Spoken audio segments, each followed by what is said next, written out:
Hey, Evan. How you doing? sorry about that. This is my father, Wayne Dickerson, out here. I want to give out to my father, Mr. Wayne Dickerson, the retired chief penny officer, former special ed teacher. A willow to my mother, Tracy Dickerson. I'm sorry about your past. What happened to your mother? I mean, to my mother and your wife.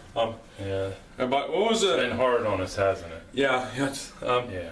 Well, tell me about yourself and bluegrass music. What was your legends in bluegrass music? Well, some of my biggest influences were the Stanley Brothers, of course, and Flatt and Scruggs. We listened to a lot of that when I was growing up. Also like a lot of the newer bands, you know. And, always liked the Lonesome River Band, and Larry Sparks, and a lot of them. Yeah. And hey, how'd you got into guitar playing, and how'd your family got into it? Like your mother and father and all those people. What was your favorite interest other than music too? Well, my dad played the guitar, and so I kind of picked it up from him. And he used to have jam sessions at the house, and musicians would come over, and I showed an interest in it at a very young age. And excuse me, go ahead. Go ahead. Yeah, go ahead. Continue. Oh, I was just saying I took an interest in it at a pretty young age and started playing when I was about 9. And how'd you become a Navy chief? You want to tell everybody how'd you became? Well, chief? when I was in high school, I joined the Navy, and I was fortunate enough to eventually get advanced to Chief Petty Officer. And just before you were born. Yeah, before I was born in 1993. A lot of you guys from the Evan Dickerson Bluegrass Talk Show. I became a singer because of my father right here. The old geezer. Just Mr. Dickerson. A lot of you from Centerbrook High School and Middle School building. A lot of you remember Mr. Dickerson? Mr. Wayne Dickerson, the staff members. That's right. I wore many hats. And yep. I used to go to Centerbrook sophomore year and half my junior. Because my father right here.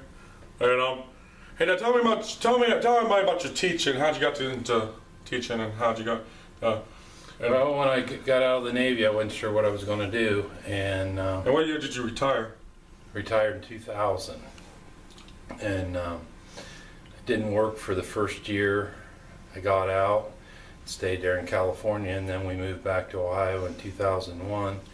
July 4th of 2001, and in August 2001 I started at Mount Vernon Nazarene University. It used to be the Mount Vernon Nazarene College, was that correct? When I started there, it was called college, but before I graduated it became a university.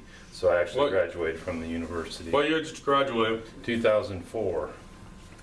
And how'd you got me into the Centerbrook? You want to tell everybody how'd you got me into Centerbrook and tell me about the student aid? Yeah, when you're a teacher, you can bring your child to school with you if you want to, and we decided that it would be better to move Evan out of his school that he was in at that time. And how you want to tell him how about mom too? And yeah, his mom was kind of sick at that time, and it was difficult for her to take him back and forth to school and dealing with the school and everything, and we thought it would be easier if he just went to work with me. Yeah, and I became student aid, and a lot of you folks know Chad Valentine. His brother was in his students year before, John Valentine. And my father, he was a student, actually a teacher, a student at Law Knox High School at class of 78. That's right. And hey, tell them about the student aid and stuff you had me doing, and you got the award.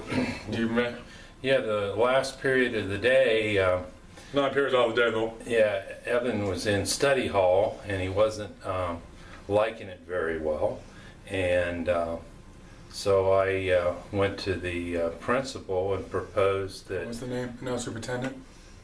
Yeah, Mr. Hebenthal. I asked him if I could have Evan become my student aide in my classroom in the last period of the day, and Evan did a great job with the students. They really liked having him in there. You know, he was older than they were, yeah, and they looked up to him. And did you have a star student in the basketball team? Colin Bumpus on the team, on your team of student aides?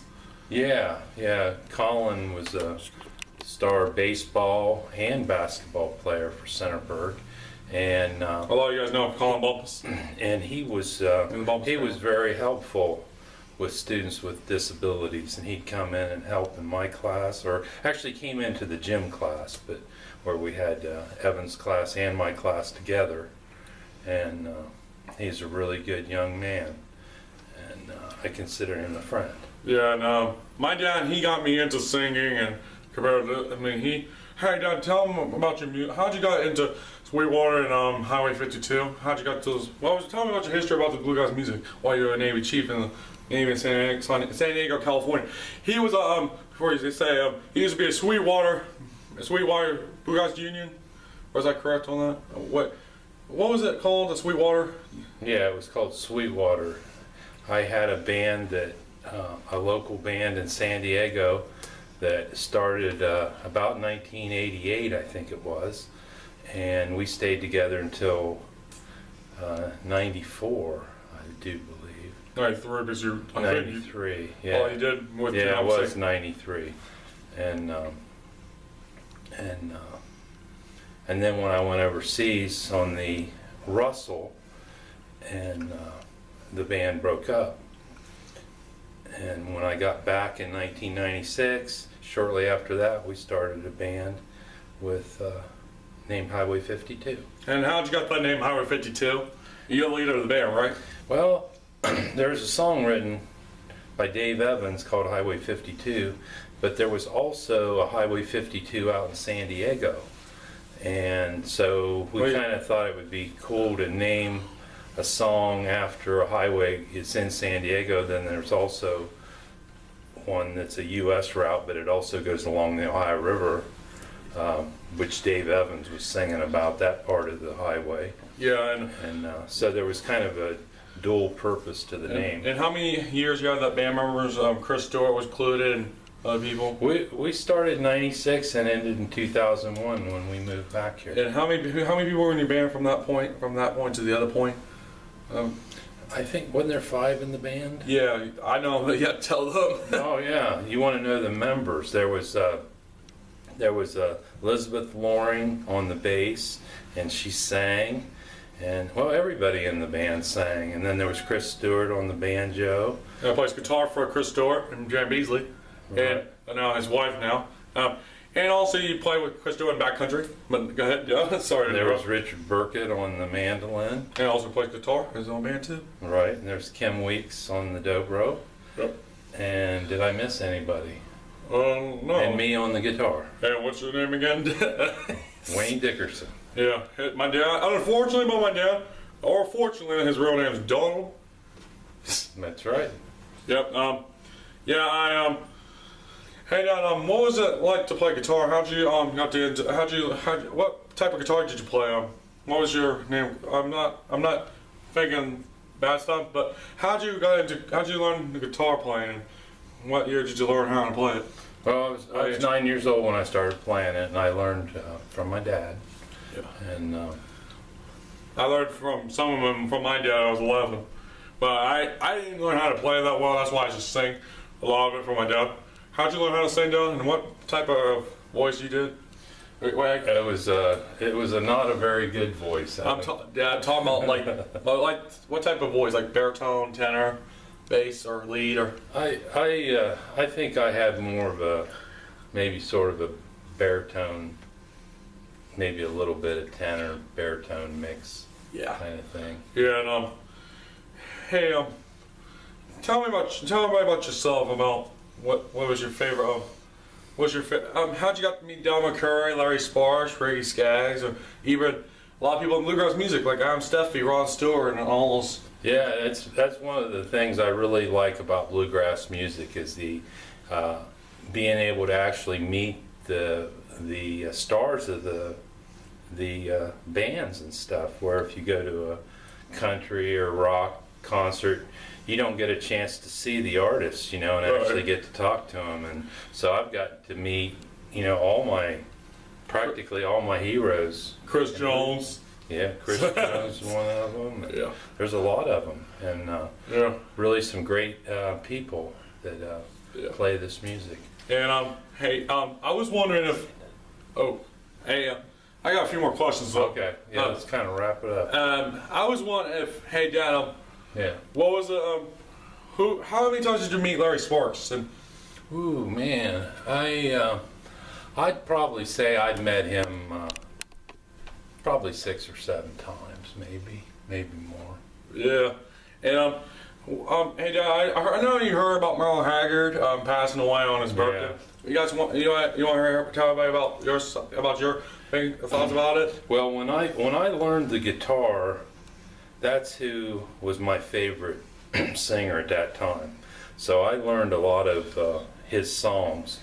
None of them I learned right, but I learned them, and so he was a real hero of mine. Yeah, he got me into a lot of Merle Haggard when I was 13. On my 13th birthday around there, and Dad, I asked you one question though, and I'll wrap it up. Yeah. You want to tell them about me, how I'm doing on my talk show, and how I'm doing the singing and all that stuff, about how I've been doing well and on, and tell them about me. Yeah. Well, Evan started this business November 14th. November 14th, and he landed a really big interview with Kenny Smith from the Kenny Man Smith Band. That's right, Kenny Smith, the 7-time winner of the IBMA Guitar Player of the Year, and the man that wrote Studebaker. And I'm not only a big fan of that of Kenny and that song, I'm a big fan of Studebaker cars and trucks, and so he's a really cool guy. Evan also had it interviewed a few years before that. Tell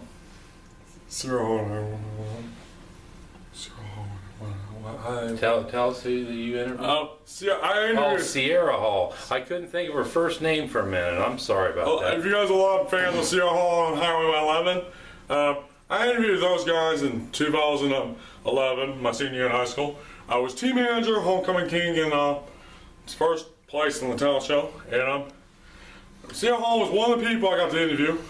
But I'm really proud of Evan and his business, and I'm honored that he wanted to interview me, and I'd like to thank you, Evan. No problem, Dad. Keep up the good work. Hey, Dad, maybe later on tonight, guys, or sometime in the nearest future, whenever you're ready, if you want to stay for us, you can, but whenever you like, you're always welcome to have.